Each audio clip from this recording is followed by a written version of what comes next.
5 things you have never seen in the Outlast Trials. If you have seen any of these, you can dislike the video. In no particular order, here we go. Number 5. Adrenaline counters trapped doors. I used to think that unless you're speedrunning, adrenaline as an item is pretty useless. I still think that, but instead of serving only to extend your stamina, it also has the effect of getting these door traps off of you instantly should you run into one while under the effects of adrenaline. When you don't have adrenaline, as shown here, you have to button mash to get the trap off you. This is the normal version.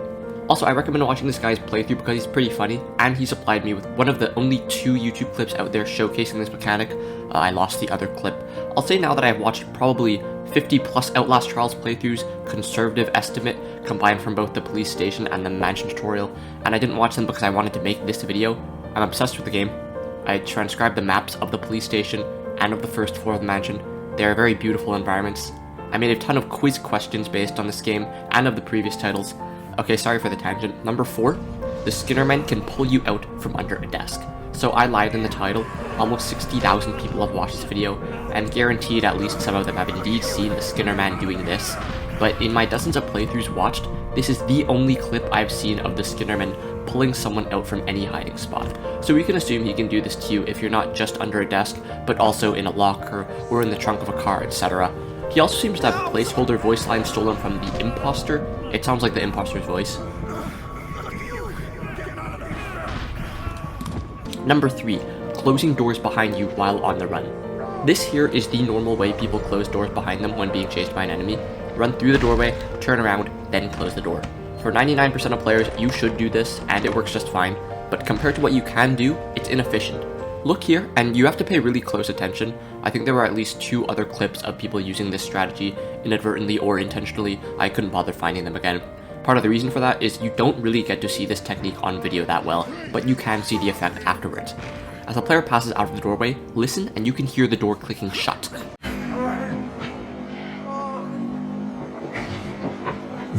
And then when the player loops back around, the door is closed. He closed it while sprinting through the doorway. This can be very useful if you're shutting out an enemy who's behind you, but in this case the enemy was already on the other side of the door. This is a risky strategy because you can end up closing the door in your own face if you time it wrong, so there's that trade-off. You need to be skilled. Also, this clip highlights another funny little thing. When you or an enemy breaks down a locked door, the deadbolt on the other side flies off. Look, so while the player is searching the corpse, this thing falls. I thought something fell out of the player's pocket at first, like picking up the key replaced an item in his inventory. Not so. That is the deadbolt from the door, because the enemy broke it down, and he is now beating up the player. Number 2, bricks and bottles destroy traps. From the closed beta, we have seen 2 types of ground traps so far: electric minefields that activate periodically and damage you, as well as psychosis mines, which if you step on them, they explode and remove all your sanity. If you throw a brick or bottle directly at either of these traps, they are permanently disabled, meaning you can run over them freely thereafter. I am so sorry that I don't have a clip of a player doing this, but I tested it for myself in the closed beta. You might say that I performed the examination myself, and it is empirically true. Number 1, AoE psychosis. I am the only player I know of who has fallen victim to this, and it's because I have a bad playstyle. I like to dodge enemies' attacks for fun. I tried dodging the attack, quote-unquote, of the psychosis gas man. He is the enemy who likes to give you psychosis by grabbing your arm and spraying you with psychotic gas in an unavoidable animation should you let him get too close. You've all seen this from the mansion tutorial. Anyway, I tried to dodge his attack by jumping to the right, then he just started farting all over the air, and I got psychosis from that. Luckily for me, there was an antidote nearby. Anyway, again, I haven't seen this happen to anyone except me, unless I forgot from one of the 50 plus playthroughs I watched. Anyways, if I'm the only person, I'm honored. Honourable mentions, like if a less obsessed person made this video, they'd probably come up with these examples of more things you've never seen in the Outlast Trials. Honourable mention number 6, stunning an enemy with a door. This clip is from a very popular video showcasing the enemies in the game, and so even though I haven't seen any people use this strategy, it has been seen by a lot of people already. You just need to open a door that an enemy is directly on the other side of. Like, they have to be pretty close to the door. Here you can see I tried it and failed it because Coil was simply too far away from the door. Also, as you can see in the original clip, enemies can do it back to you. If you stand in front of a door and wait for the enemy on the other side to open it, you'll get stunned and knocked down. Number 5, secret room and master key.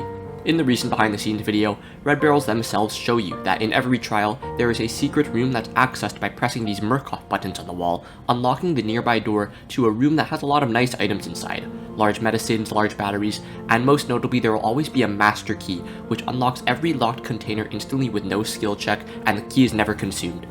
Number 4, a brick or bottle instantly gets jumpscare lady off you. Self-explanatory, you have a brick or bottle in inventory, jumpscare lady jumps you, you press right mouse button to consume the brick or bottle and get her off of you without having to button mash or lose much HP as a result. Number 3, enemies cannot attack you while you're door trapped. Unfortunately, again, I do not have a clip of this, but please trust me, I watched so many playthroughs, I just forgot which of the 50 plus videos this one was from. Anyway, as I said, when you're knocked down by the door trap, enemies can't attack you, they just stand over you and watch until you button mash your way to freedom. I have a feeling this isn't going to be how it works on the game's full release. Number 2, glimpses of X-Pop in the mansion tutorial. I've only got a screenshot of this, not a clip, but when you first enter the mansion, you can look at the locked gate going up the stairs to see the chaser standing at the top. Most people will have missed this, but it's a nice little teaser, or foreshadowing, whatever you choose to call it. And there's a second instance of this sort of thing. After you get the medicine, after being attacked by the locker jumpscare lady, you'll hear a big crash, followed by the voice lines of an enemy. I, and I assume a lot of other players, did not notice this on the first playthrough because this doll stabbing sequence stole my attention away. But if you look past that, you can see the enemy's shadow on the wall, and they're raging, mumbling to themselves, and when you get too close, you hear them running away and slamming a door behind them as they go and hide in a room inaccessible to the player. Number 1, breaking windows with bottles or bricks. Mentioning this now because I wanted to end the video on a really anticlimactic note. So here, this should be obvious and it makes sense, but you can do it. It's not that useful because your body can already break the window when you jump through it. I guess when you break it from afar with a brick or bottle beforehand, you won't attract enemies to you with any glass breaking noise when you jump through that empty space later on. In the description will be the links to all the videos I've used so far, go and give them a watch. I'm very grateful to them all for showcasing these unique mechanics that haven't really been seen in any of the other 50,000 videos I've watched. Cheers!